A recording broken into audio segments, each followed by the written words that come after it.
Welcome to another episode of The Profit Formula. I am one of your co-hosts, Paul Wilson Jr. I'm the other host, Mike Upshaw. And we have a special guest today. And really, he's probably going to be one of our co-hosts too. But again, just as many times as he can drop in, it's going to be great to have Dr. Rob Hughes here with us today. Yes, sir. It's great to be here and be here with my brothers and excited about this new next step in the production world that's taking place. So congratulations to you two brothers as well. Absolutely. No, I appreciate it. Absolutely. And this is good. This is really going to be a conversation that's been a long time coming. That's it. We always had these conversations, but this one just happens to be recorded for this podcast. We pray don't you know we're going to talk about Right. you. We're going to talk, man. We're going to let y'all share. There's a lot of good things happening, a lot of exciting news that we do have to share.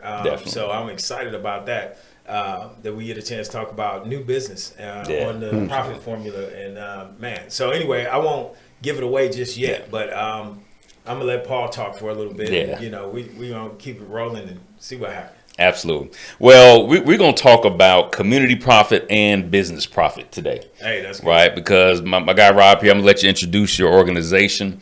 And man, doing some incredible work. And so before I let you jump into that, just our history, right? We go back almost 20 years, actually probably longer than 20 years, right? And over 20 years now. Absolutely been able to collaborate on projects, community development projects, youth development projects. Yes.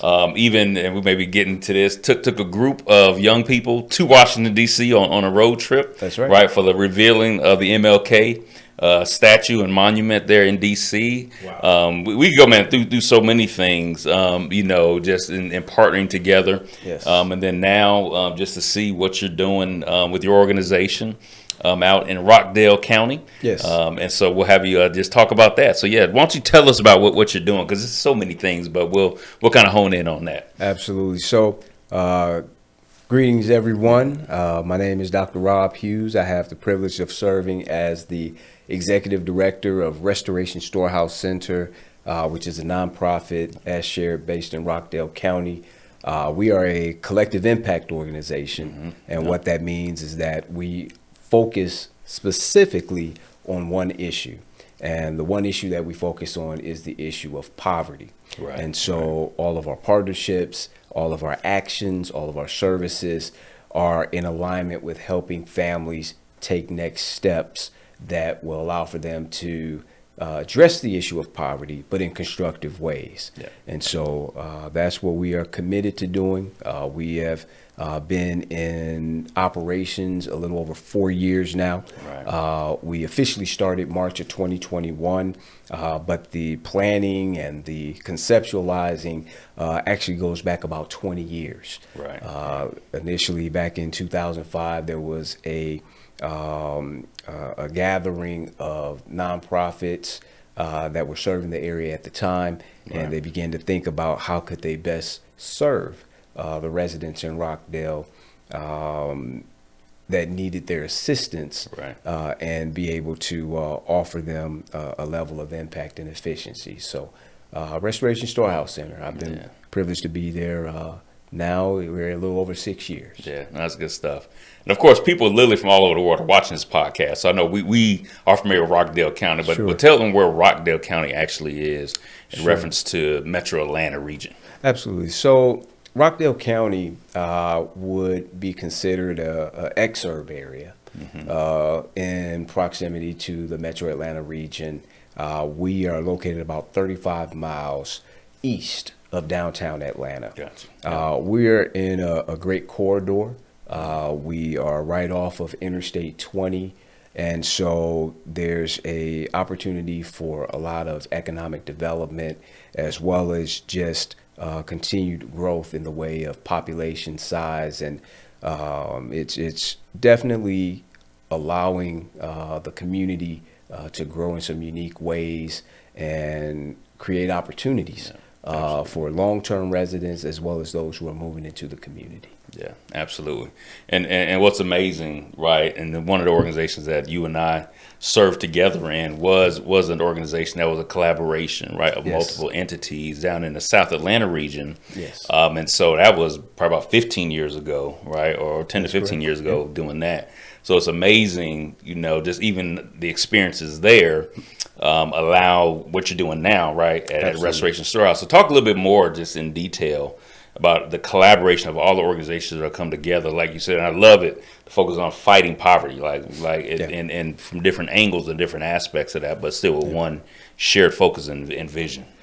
Yes, sir. So, a lot of times when you think of poverty, it's such a in-depth and broad topic. You've had organizations seeking to address poverty and people seeking to address poverty since even before biblical times. Right. We know that there's many scriptures that talk about the issue of poverty, and from a Christ-centered standpoint, working to address those issues. Right. But poverty has a lot of different layers.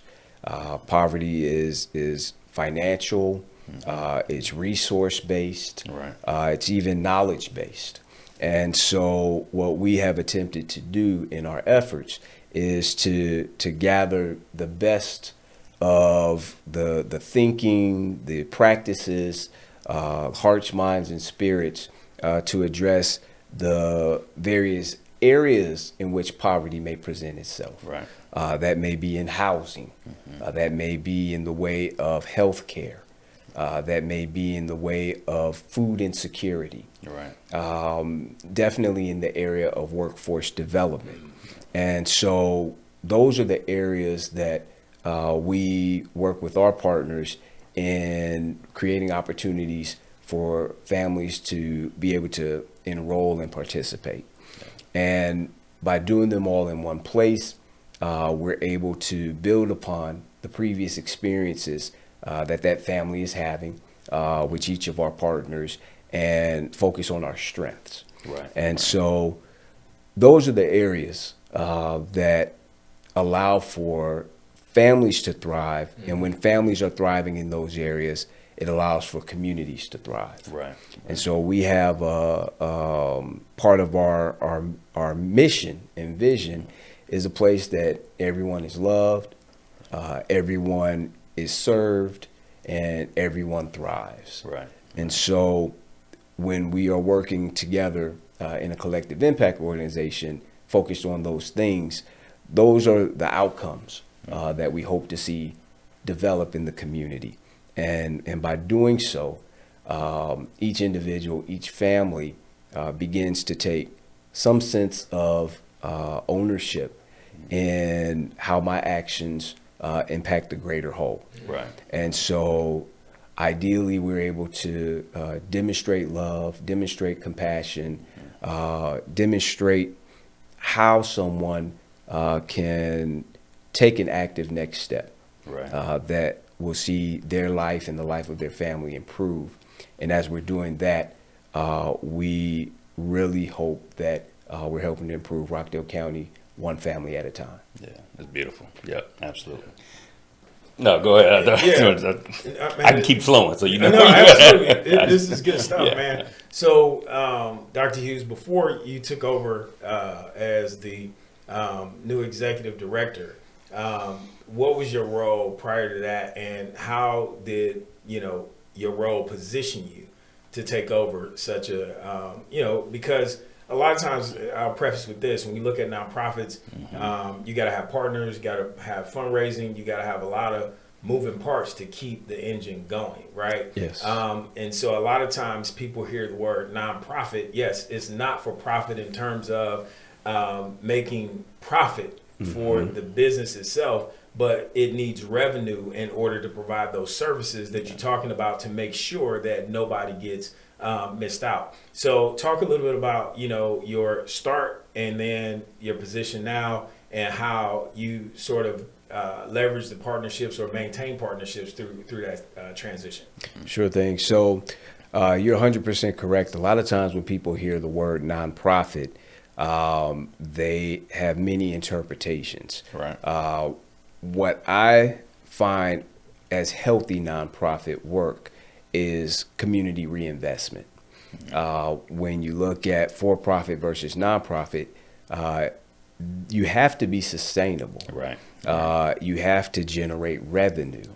The key is the revenue reinvested back into the organizations, into the community, to make long-term impact, or in a for-profit model, the revenue is shared among owners and shareholders in that model, and so the funds are extracted and put into other ventures and the like. So I like to see the work of nonprofit being presented as reinvestment work, because it's reinvestment back into not only the organizations, but into the mission that we have as a nonprofit organization. We are formed for a purpose, and the goal is to use the revenue and resources that are generated, financial resources as well as goodwill resources, are reinvested back into the families, the community that we serve, and we realize outcome from that. Right. And so that's how my experience has been in the nonprofit space. Where I am is I was blessed to come into the organization as the director of operations. Right. And this was pre-launch phase. And so in that role, I had the opportunity to get to know each organization and its operations with involved in a deep level of insight and detail. Right. I was concerned about how the organizations operated, how they were funded, the staffing needs, how programs and services were being delivered, what changes needed to be made along the way to continue to deliver a consistent level of quality service and care. Right. As a collective impact organization, part of our culture is being able to deliver consistent culture and care across the broad spectrum of organizations. And so that caused the need to understand each organization, each respective culture that existed among these existing organizations. And even as we are a collective, each organization is still independent. Right. And so it requires getting to know the people in a healthy way, because it's not a matter of forcing someone to do any of this work. Every organization that is a part of Restoration Storehouse selected to be a part of the collective. Right. And that decision, I feel, is something that needs to be respected and honored. And so by starting at that position and being genuinely interested in the people that come to work every day, the people that are being served every day, the goals, aims, and purposes of each of those independent organizations, and how we develop those shared goals, and how working together allows for us to achieve those goals. That was the work of the director of operations, and that's the work that I sought out to do during that time. As a result, it allowed for great relationships to be built upon a platform of trust. And so when we went through leadership change and transition as Restoration Storehouse, the leaders, the board of directors, the previous executive director had invested heavily in me. And so with that, it allowed for a very smooth transition. There was existing knowledge base there from my end, existing relationship that we were able to continue the service delivery in a way that was non-disruptive. And so that allowed for us to go through leadership change and transition in a healthy way, and just continue to deliver programs and services to the families of Rockdale County, again, in a consistent manner. And so that was the start of it. That was the impact of being director of operations, being able to learn the model that was seeking to be implemented, and have the ability, freedom, and flexibility to make the necessary tweaks as we lived into the model. Right. A lot of times things are presented in a conceptual way, and we go through the process of having vision and mission and ideas. Right. But once things are launched, then it's a different phase of the organization's life. And so to be able to navigate those types of changes along with market-based changes, we have to go through those steps and stages, and have the flexibility to make those adjustments to do what's best for the collective, what's best for the whole. Absolutely. And I think what's interesting is you talk about a collective, right? But it's not I'll call it a virtual collective, right? In terms of people are dispersed, organizations are dispersed. You all are actually in one house, if you will, right? Or one. Yeah. So talk about actually these organizations, but more particular, like your facility, your location, and really almost a one-stop shop, right, for all these different services and resources. But it's multiple organizations that are working together physically, right, and in the same space. So talk a little bit about that, because I think that's pretty interesting dynamic. So, our location, again, being able to be in a blessed position to be able to bless others. Yeah. And so we are in a facility that spans currently 78,000 square feet of space on the ground. Wow. Nice. It is a former manufacturing facility that had a lot of meaning to a lot of people in the community, but the business itself had ran its course, and they were no longer occupants of the building. Right. So it put the building in a position of being used in varied ways over a period of time. And roughly around 2015, Restoration Storehouse began to have a conversation with community leaders about what could be an ideal way of repurposing this space. Right. And so it falls in line with the practice of adaptive reuse. When you look across the landscapes of cities and suburbs, and being able to see buildings that may have ran their course and they just remain empty. Right. I would say that the leadership in Rockdale had motivation and foresight to not let just buildings sit idle, but begin to think through collectively, how could we put this large asset back into greater use in our community. And so the conversation led to using the building for a collective impact organization.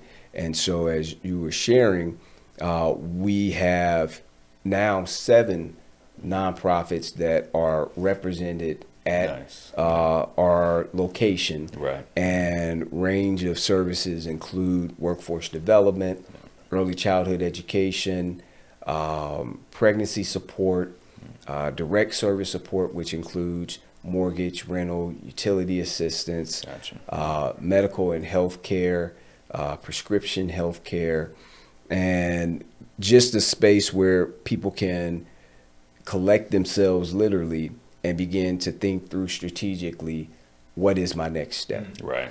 And so that's a tremendous asset to any community. And so being able to be a part of a community of people that desires that, to be present for residents and others, to have such a place to restart, readapt, repurpose, all of those things that are helpful for the building is also helpful for building, and for building relationships, and for building families, and for building communities. So this is an ongoing building project, that spans from the physical building structure itself to ultimately the building of hearts, minds, spirits, and people to be their best selves. Absolutely. That's powerful. Man, that is.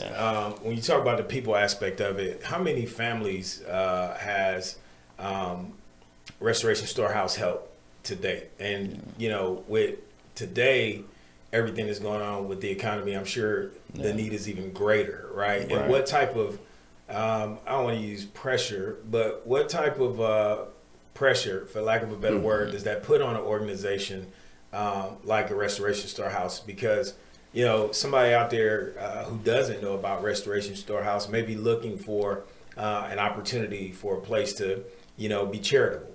And so talk to that person that's looking for, you know, the opportunity to support such a great effort. Sure thing. So as far as being able to offer some levels and layers of support, we engage direct engagement for service. As you shared, the times have raised the level of demands for services and have raised the levels of requests to meet needs. As any organization, we have finite capacity. So there's only so much that we can do as an individual organization, but with the support of partners, with the support of those that desire to come alongside and support our mission, we have been fortunate to still be able to meet families' needs as they have presented themselves. And so not only from a direct service standpoint, but we've had an increase of desire to volunteer, an increased desire to further stabilize the efforts and the operations of Restoration Storehouse itself, as people have embraced the work that we are doing and have shared from their perspective the value that restoration provides to the community. And so with the community embracing that value, they have found ways to offer their levels of support. And so I would invite anyone who would want to learn more about Restoration Storehouse. They can start with our online presence, restorationstorehouse.org. If you go to the Contact Us section, you can fill out a form to request a tour. And I really encourage people to come and tour the facilities, because when you are in community and present in location, not only can you connect the dots from a strategic planning standpoint, but you also get to see it in its operation, see it in action, see yourself and how you will want to contribute to the ongoing work. And so that's what I would share with anyone who has an interest. I would love to meet with them personally.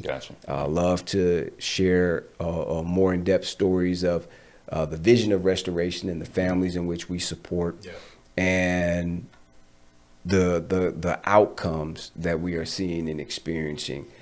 You mentioned, the numbers of people that we've been able to help, and that number now, which again covers the span of a little over 4 years of operations, we have seen well over 10,000 plus families over that period of time. Congratulations. That's huge. Thank you, that have, through our network, been served and have experienced services, as well as a greater percentage of those who have received services have found ways to re-engage and offer service. Being able to be present, being able to encourage either another family member or neighbor that hits a roadblock, that there's a community where you literally can go and be in relationship with someone that can help navigate you through your current crises. And that's something that we all need. We all experience crises in one way, shape, or form, But the goal is, how do you meet crises? Right. And then how do you move forward with a plan of care? And so what I have experienced in some of our discoveries, again, crisis shows up in community, but much like our first responders, there are people that are constantly training to be prepared to be first responders when crisis occurs. Yeah. Right. And so by us being in position when crisis occurs in the life of a family, we do not have to go through the steps and stages of saying, well, what are we going to do? Right.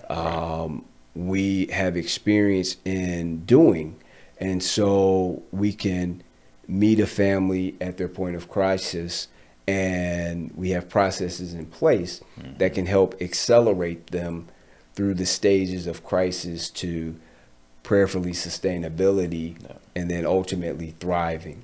Right. And my experience has been the longer that we're able to retain relationship, the more we can help families move to a position of thriving, where they are now making strategic decisions that are constructed upon not just getting out of the crisis of the moment, but now what are some things that I can do in the way of returning to school, putting some structure in place that 6 weeks, 8 weeks, 3 months from now, the trajectory of our family has been positively impacted and has changed in an upward trajectory for the good of our family. Right. And so we offer workforce development programs where individuals... So it allows the family to be sustainable. That allows families to be sustainable, allows for credentials to be earned, allows for an individual to enter into the workforce at a wage that allows for the family to have their needs met. Right. And so when we first meet a family and we're able to help sustain them in the crisis, it might look like a rent payment. It might look like a mortgage payment. But within a relatively short period of time, a family can be equipped to be able to meet whatever that financial deficit was by making some immediate steps and changes. So it requires decision making. Right, absolutely. And that you decision coach making them through that and assist absolutely them in that, that decision making also, what I found is guided by encouragement. Right. Because a lot of times people when they're going through crisis is not just a physical crisis, it's emotional, it's spiritual. Definitely. And those are the ways in which we're equipped to come alongside. That's, I would argue, is unique to our approach, and allow people to physically, mentally, emotionally, and spiritually stabilized, so they can move towards sustainability. I think sustainability is an outcome of stabilization. Absolutely, definitely. And so we're committed to those things. So in talking about that, especially going back to the partnership piece, because I know you guys have recently partnered with Georgia Technical College to help to build the EV training center. Yes. Right. And so, because when we're talking about making impact, we're talking about real solutions, right? Absolutely. We're not just talking about things that's pie in the sky. So not only, helping people, overcome crisis in that way, but when we talk about workforce development, I think it's a strong impression on the community when the community see a entire training center dedicated to providing resources and training, a skill, especially when we look at the electric vehicle market, right? Because like AI, right? These are things that are here, they're coming, and they're growing, right? And if you're not equipped to be able to manage it or maintain that process, then those jobs just go somewhere else. Talk about the EV training center and what it looks like to be able to train people in a career, and what that does in Rockdale County from a tax base to help bring more employment infrastructure. Right. So That's good. Tremendous questions, and the effort is a further testament to the need to do collective impact work. So we have partnerships with Georgia Piedmont Technical College, a organization called CREDC, which stands for the Conyers-Rockdale Economic Development Council, along with the Development Authority of Rockdale County, and through the Rockdale County Public School System, Rockdale Career Academy. Okay. And so this mix of partners, again, that extend outside of our environment of partnerships has lent itself to coming up with a community solution where multiple people have contributed to its realization. Right. And so in this effort, the Electric Vehicle Training Center that we've been able to bring forward and look forward to activating in a relatively short period of time is in place to allow for residents who are seeking new job opportunities to be equipped to have the skill set and exposure to businesses and opportunities that are coming into the community. So that's where putting all of those groups working together is extremely important. Absolutely. Because not only are economic opportunities coming into the county and across the I-20 corridor, but there's also a mindset of the equipping of a workforce that can be local and allow for those jobs to be filled by local individuals. Right. And so when that occurs, the entire community can become excited about the growth that is coming into the community. Those businesses that are coming in will allow for a increased tax base to where those corporations are reinvesting again back into the health and well-being of the community, and ideally it does not drive up costs for residents. That balance of personal and property taxes and growth alongside corporate tax structures and those types of things. How do we grow in healthy ways? And Restoration Storehouse, along with our partners, sit in a unique position to be able to aid growth in both of those areas. Not only for the residents and families that we serve, but also in partnership with industry that are our neighbors as well, that are making investments in Rockdale County and the surrounding counties, but also doing the investment in people in which the expectation would be that if you're looking for workforce to hire, that you don't have to look far beyond your current location. And being prepared. Being prepared. Already. Locally.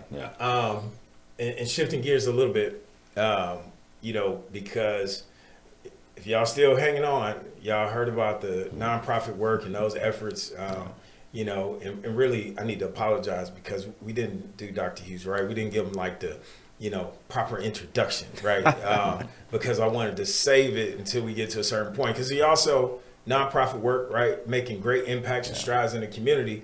But that's not all, right? Absolutely. There's still more, because this is the profit formula, and we're talking about profit, right?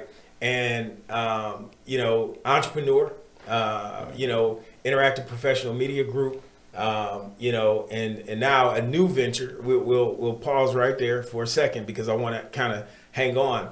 Dr. Hughes has served the community in many different ways. Right. I mean, from working with politicians and doing all of those things, but also in pursuit of your doctorate when you were doing that. And just talk about that journey in entrepreneurship. We know, we got a chance to watch and be a part of this thing.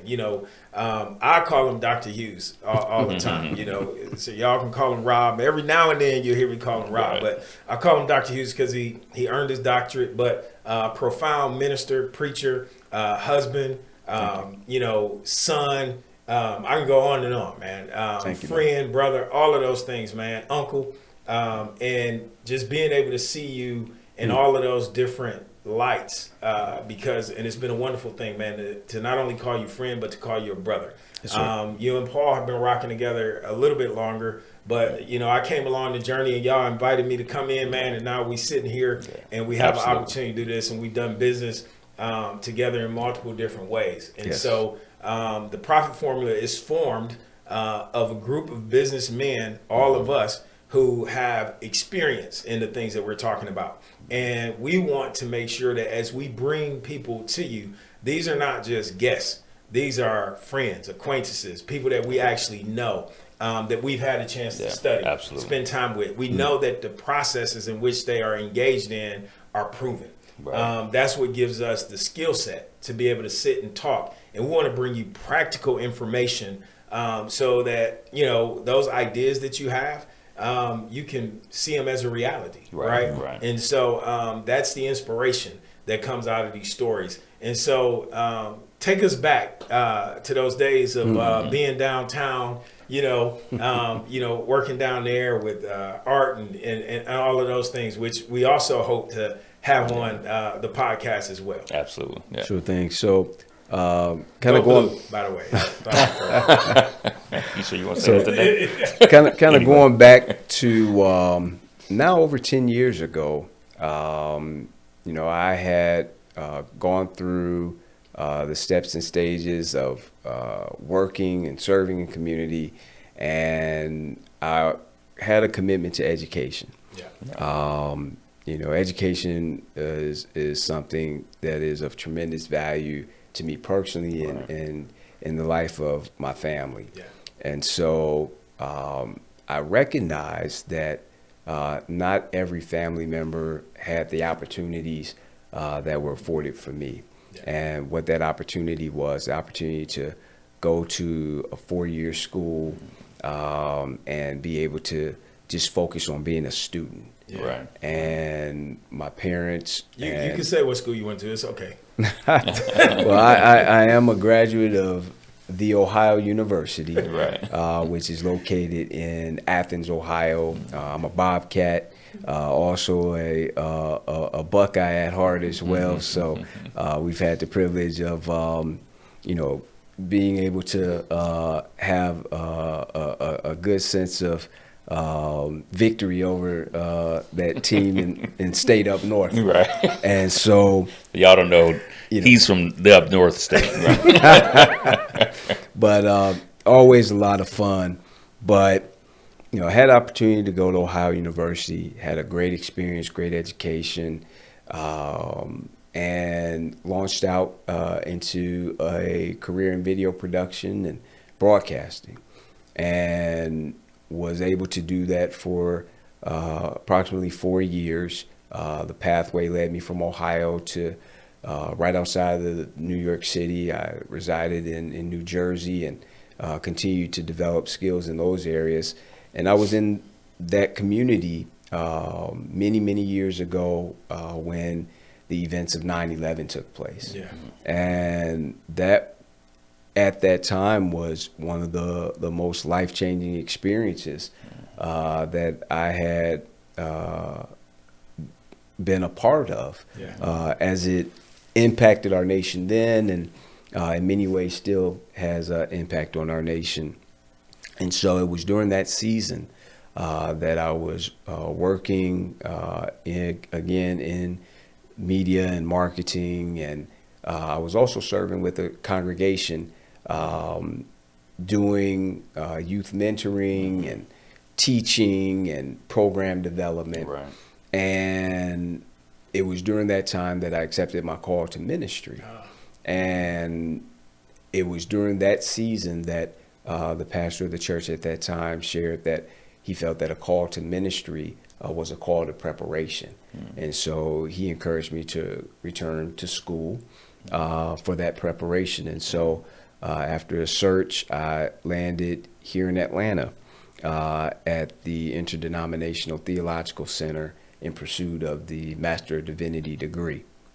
And so that is what brought me to this great state of Georgia. And I was here, the program was 3 years. And because it was right after the events of 9/11, there were lots of unanswered questions when it came to what took place and why, and how did we find ourselves in this current state of affairs. And it allowed for me to find conversation partners here in Georgia in the interfaith community. There's a phenomenal community of Christians and Jews and Muslims that have existed and coexisted here in Georgia and specifically Atlanta for an extended number of years. And I was blessed to come into that community and continue to learn. And so we were learning from each other. I was learning in the classroom. I was learning through practical experiences. And God just allowed that season to allow for me to learn in an accelerated way, again, with classroom experience and then with outside of class practical experiences. So fast forward, I began to serve the community as a youth pastor, and that gave me further exposure to each step and stage was a desire to answer a question. And the question that I was asking myself at that stage was, how can I help young people grow in their faith, but also address the very real challenges that they were experiencing? I was working with high school population, and as much as I may have wanted them to come for Bible study and Sunday school and the training elements of congregational life, many had real jobs and obligations. They had to go to work and earn income to pay their senior fees. And the reality of that resonated. And so I began to think, well, how can we help these young people? I want them to be in school, but they have real family obligations at 14 and 15 and 16. And so the question was, how can the faith community, how can I as a person of faith, how can we as a congregation help these young people? And so it gave me a further lens of, how do we put our faith and works into practice in community? So that led to more work in community development, community engagement, and it brought me into community with a group of practitioners that serve the community in a variety of ways, but ultimately with the goal of putting their faith into practice. And so at that time, it was a small community of people trying to figure out those questions. And at that time, I started the pathway towards a doctorate degree, and I was focused on urban ministry. And there was a group that was working in community to try to put these principles and ideas into practice. And so while I was pursuing the doctorate, I completed my work in my role as youth pastor and began to focus on the community development work. And there's an organization called CCDA, or the Christian Community Development Association, that was working to put these principles in practice into place and to document it. And so I launched a nonprofit called Youth Universe, and it was essentially a summary of all that work. It had youth ministry as a component. There was video production work as an element of it, and it was rooted in community. And so it was always me asking and answering the question of how can I use what I've been exposed to, the skills that I've developed to be able to help someone else. And in this case, that audience was young people, youth. And so that's when Paul and I began to do more work together and was raising those questions together and working to create solutions together. And we served in a neighborhood of South Atlanta with an organization to where a network of people were asking similar questions and working with a established collective impact model. And so it was through that set of experiences that God continued to just invite me deeper into relationship, deeper into practice, ultimately to where that pathway led me to Restoration Storehouse, to where I'm in position to serve where I am now in the role that I am in now, because of now looking back over 20 plus years of those on the ground, hands-on experiences of working with young people, working with families, trying to answer some very difficult questions and trying to navigate landscape here in Southeast U.S. now for over 20 years. Man, it is, man. And so as we look at that, I told y'all it's a lot of depth to Dr. Hughes. We won't cover it all today, but fortunately we know he's going to be back on the show, and we'll be able to talk more about some of the things that he's done. But I want to roll to this recent new venture. You know, I am an avid coffee drinker. So what you see right here behind me is, you know, coffee beans from Rwanda. And these coffee beans are sold under this brand, Land of 1,000 Hills Coffee. We all recently received a text message announcing that there's a new franchise owner in Atlanta. And Lord and behold, it happened to be none other than Dr. Rob Hughes. And so, congratulations, brother. We just celebrate this effort. I don't know what's going on with Paul's mic. You know, it's a mic drop. Figure that right. Dropping the mic. And so, but that being said, talk about, you know, this new effort, man, between you and I know Jason, man, starting this, you know, venture together. Yes. You guys being longtime friends. And as he shared during the grand opening, we've always talked about doing business together. And now absolutely. A cup of coffee will bring everything. Yeah, you know, it'll bring everybody together, in my opinion. But talk about that a little bit, man. This new, you know, coffee venture and what it means and the location for those who are local, because we want you to go by there and get you a cup, get you some Old Fourth Ward product and everything like that down there off of Old Fourth Ward. Go ahead, sir. Yes, sir. So, you know, as we're talking and you know, we are seeing how God weaves a narrative. Yeah, absolutely. And, you know, I've learned throughout that all of these things in our life is part of our submission to God. Yeah. We may not understand everything that's happening or why it's happening, but ultimately I believe that God uses every unique experience for God's glory. Yeah.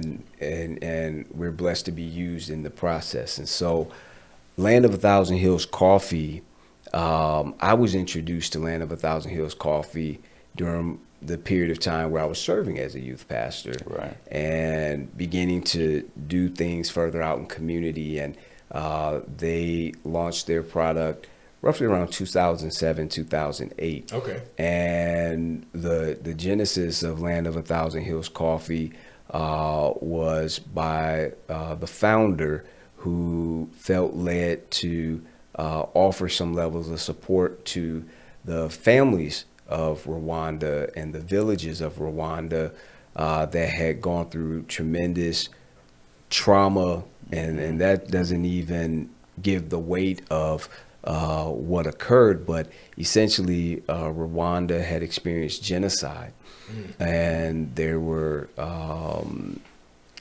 ethnic groups of individuals that had clashed, and almost I don't know the total number, but close to a million plus lives were lost in that process. So The person that started Land of a Thousand Hills Coffee felt moved and led to do something to help with the reconciliation and the rebuilding efforts. And so coffee out of Rwanda is considered a specialty coffee, and many view it as one of the top 3 specialty coffees in the world. Oh, wow. And so fast forward, I was introduced to them as a consumer. I was working on my doctorate program and studying, and I needed a place to go study. And they had great space for studying and also great coffee. Yeah. And also a great mission. And so as a student, I had limited resources, but I had always wanted to practice how can I support what I believe in with my financial decisions. Yeah. And so I was pleased to use my resources to purchase coffee when I would go to Land of a Thousand Hills. And here we are now, a little over 15 years down the road. Yeah. And I was blessed to use my resources to still support Land of a Thousand Hills Coffee, but in now a new way as a franchise owner. Yeah. Now I can support you back. Right. Exactly. And so the mission is still there, being able to use a product, as we are talking about, profit. Yeah. Right. Not only from a model, we've talked about nonprofit, but now on the profit side, you can choose to use your profits in specific ways. Right. And very intentionally. This particular organization, this particular company reinvests those profits in social ways that help the community. And so through what is called the Do Good Initiative and others, they've been able to build schools in the community. They've been able to assist and work with local farmers and being able to support their product and that growth. They've been able to provide healthcare centers and opportunities for health challenges to be addressed in direct ways. So being able to put your dollars or whatever denomination of resource it is into practice in constructive ways. And so there was that consistency between how I desire to live out my life, how my wife and I, our family, are desiring to be intentional about those choices. And now with the new venture, being able to come alongside and be able to allow for the platform of Land of a Thousand Hills Coffee to continue in those efforts.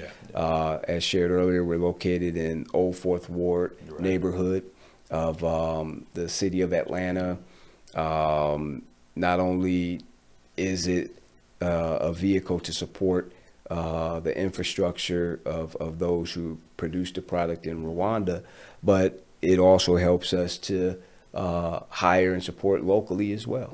So being able to be a local business owner where we can model our values, create a culture to where people would be able to come, feel comfortable, have a place to develop their ideas, much like I did 15 plus years ago.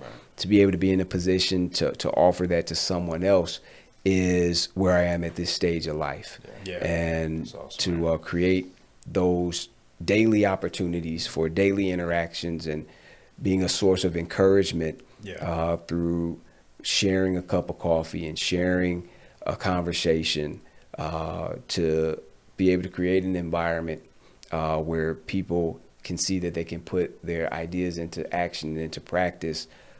Those are the things that I enjoy. And with Land of a Thousand Hills in Old Fourth Ward, we're in position to support further development of local entrepreneurs, business owners, and those that are seeking to put their faith into practice. Yeah, absolutely.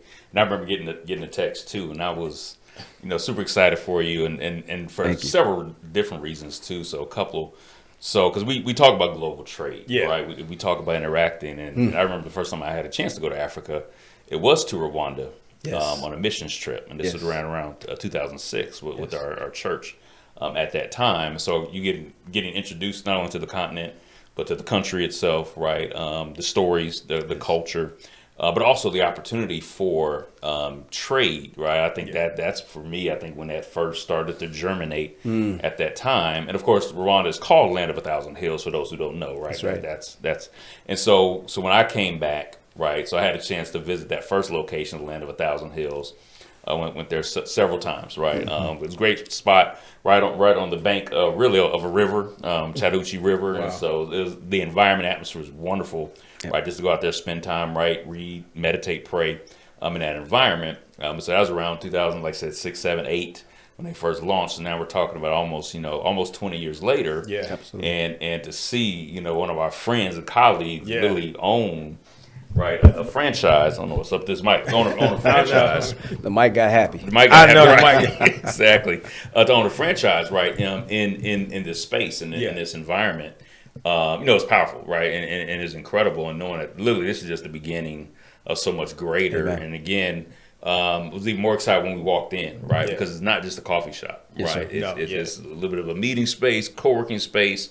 And so it's a beautiful space. It absolutely is. Thank you. And so again, if you're needing somewhere to just kind of download, compress, of course, get an incredible cup of coffee, but actually relax, have a meeting, like you want to get over to this spot because it really is incredible.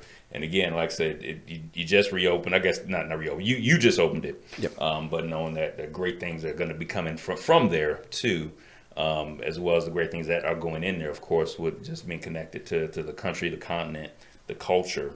I think that's a tweet. Right there. I think so too, man. But anyway, it's going to be incredible.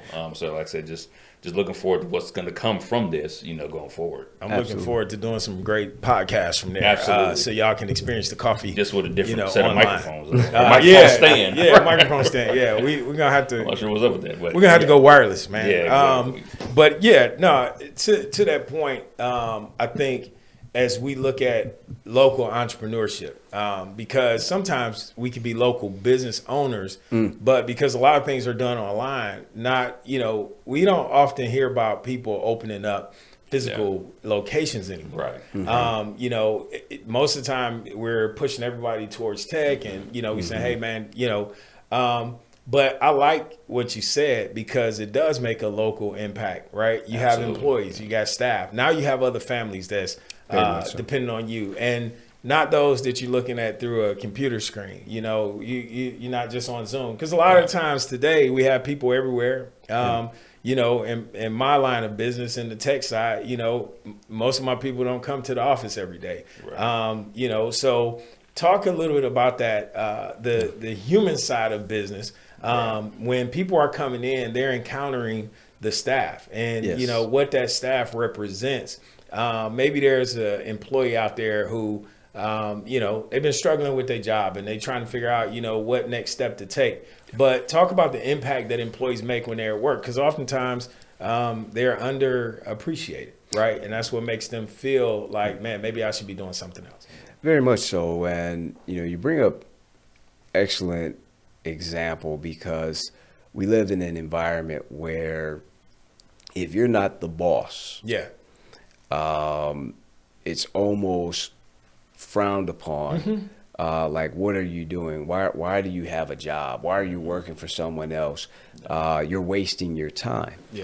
And, I can share that I've had a number of jobs. And each of those jobs afforded me an opportunity to earn income at the time. And also to earn experience. And when one biblical principle is stewardship. Can you care for something? Can you care for another person's possessions like they're your own?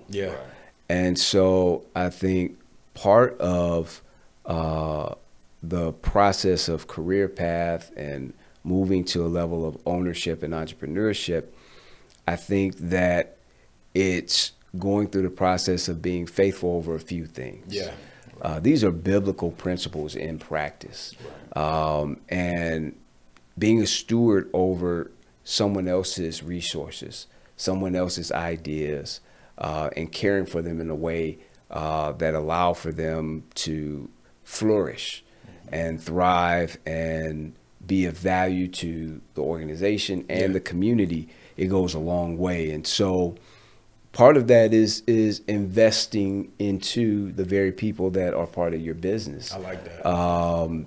Knowing that they have dreams, goals, and aspirations, and creating pathways for that. Being able to offer scholarships, being able to offer next step opportunity. Yeah. And that's kind of the similar path between the work that I do on the nonprofit side and on the for-profit side. The relationship needs to yield fruit. Yeah. And the way that relationships yield fruit is through direct investment. Yeah.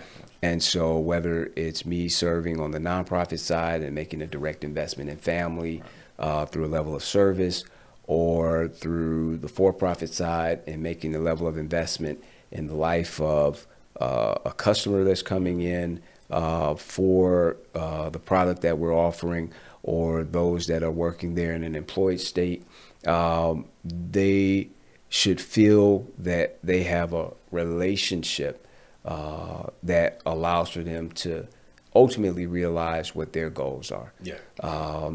The people that work at Land of 1,000 Hills Coffee in various stages, they are there for a purpose. Yeah. And we honor that purpose. Right. And I think that's the culture that we're in the process of creating and developing. But I think whether you are a employed person or a business owner or whatever your state is, the goal is to have continuous improvement and continuous investment in the relationships that are afforded to you. Yeah. And so we value the relationships that we have with our staff. We value the relationships that we have with the franchise itself. Right. And there's a lot of excitement and fruit that we're looking forward to. No, that is great. Go ahead. No, it is great. I wanted to jump in real quick on this because you mentioned purpose, and then I'm gonna turn it back over to Paul. And I know we're gonna have to move on. But, right. Yeah. But because you talked about purpose, and this show is sponsored by one of our hosts, right? The Paul Wilson Global Solutions, who happened to write a book called Purposenomics: The Quest for Meaningful and Profitable Work. And so I want to make sure, because I know y'all can see it, and it's been sitting up there. We are a well-oiled machine here, and we have a lot to offer.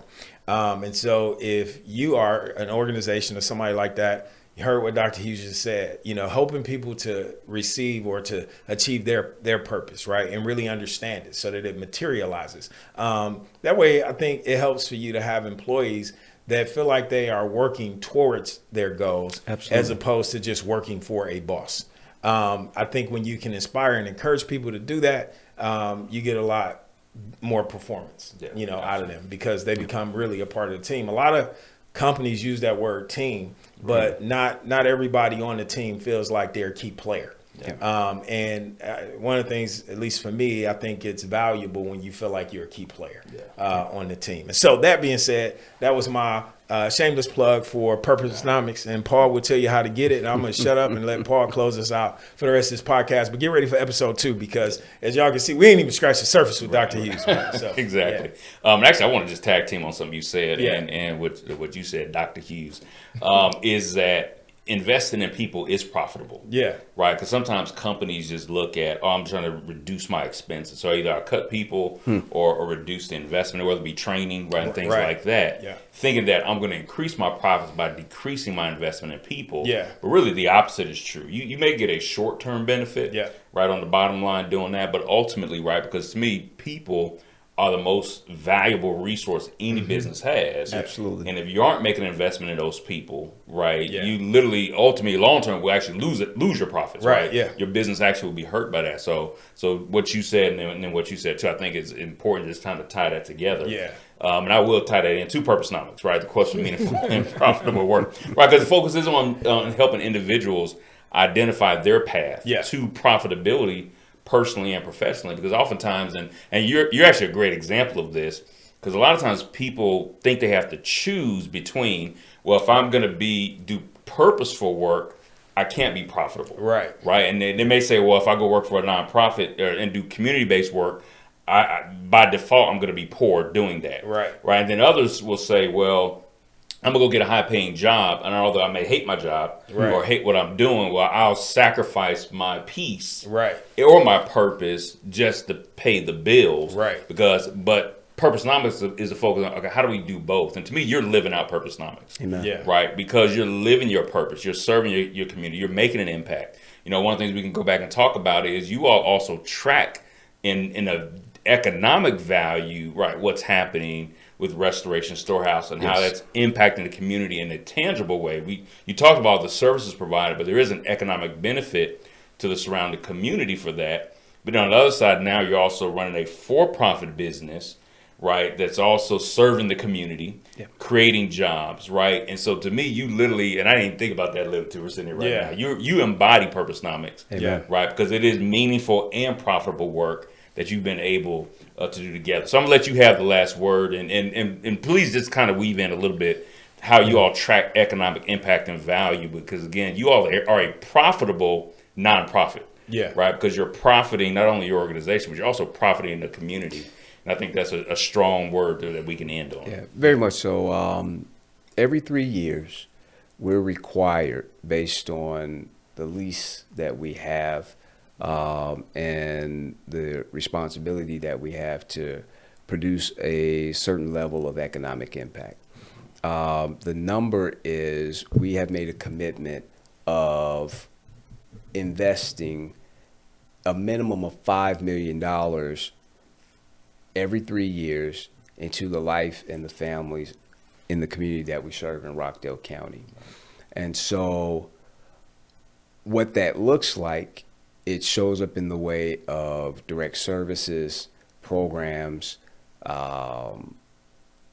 things that would help families to move forward. The last window of time in which we tracked was from July 1st of 2022 to June 30th of 2025. And over the course of those 3 years, we had a little over $17 million of economic impact and investment through the programs and services that are provided through our network. That's powerful, man. And so the goal is not just to spend money. The goal is to make strategic investment. And so with that number of economic investment, the return on that is even greater. That provides for stability of family.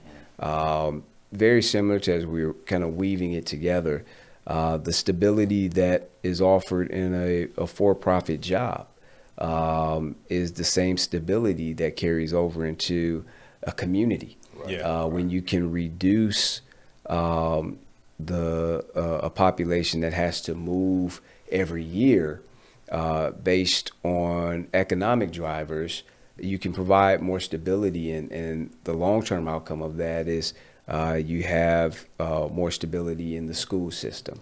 You have more stability in the neighborhoods. People say that as a result of knowing your neighbor, the thought is that you have less criminal behavior because of that level of relationship, and that you don't want to act adversely against someone that you know, or that is your neighbor or is a friend. So by being able to not have strangers in community, but to have friends and neighbors, that's part of the effort. And so when we're weaving together And again, in closing, making strategic investments. The goal is ultimately to allow someone to become the best self that God has purposed them to be. And so when we talk about purpose, when we talk about purposenomics, it's connected to a God-given purpose. Absolutely. Being able to use one's gifts, skills, talents, and abilities that God has uniquely shaped, formed, and fashioned in a person, in God's creation, Absolutely. And creating opportunity for that to be realized and expressed. Yeah. And in that, I have found fulfillment, and I believe that that's a pathway of fulfillment for others. And in doing so, I believe we're better for that. Yeah. No, that's awesome, and I think that is a powerful word to end on. From that standpoint. So it's definitely been an honor, a pleasure to have you here on the Profit Formula. Like I said, this won't be the last time. Yes, sir. So we'll definitely have you back and be able to dig even deeper. Yeah. And there's so many of these aspects and stuff we didn't even cover certain things that a lot of our conversations do. But again, this has been rich. 100%. So again, it's been a pleasure having you here. Yeah. And like I said, looking forward to next time. Mike, you got anything to say? I'm gonna just say this. Now that y'all have been introduced to us, Yes. see, I wanted to do all the formal, make sure y'all get to know who Dr. Hughes is, and then we'll let y'all in on just some of our candid conversations that we have, because you'll see why it's so organically well. But no, this has been great, man. It's been a pleasure to have Dr. Hughes here on the set. Thank you for having me. We got a lot of good things coming. Yes. We just scratching the surface. So y'all let us know what y'all want to hear. And different topics. Maybe you're a business owner out there and you're trying to make it to the next level, or maybe you somebody you thinking about, you got an idea and you're trying to figure out, how to make it come to pass. We'll put information out there so that you can contact us directly and maybe we can help you with that. But we just want to encourage you to live your dream, whatever it is. There's nothing wrong with being a great employee. And right. I think it's something that you touched on that we don't talk about often, because we have really promoted, being a boss. And that's okay. But, not everybody is called to be a boss, right? And not everybody, in some sense, needs to shoulder the responsibility of being a boss. But you can be a great support to your boss or whoever that is. But I just want y'all to hit that subscribe button. Make sure you like and comment, and then let everybody else know about the Profit Formula.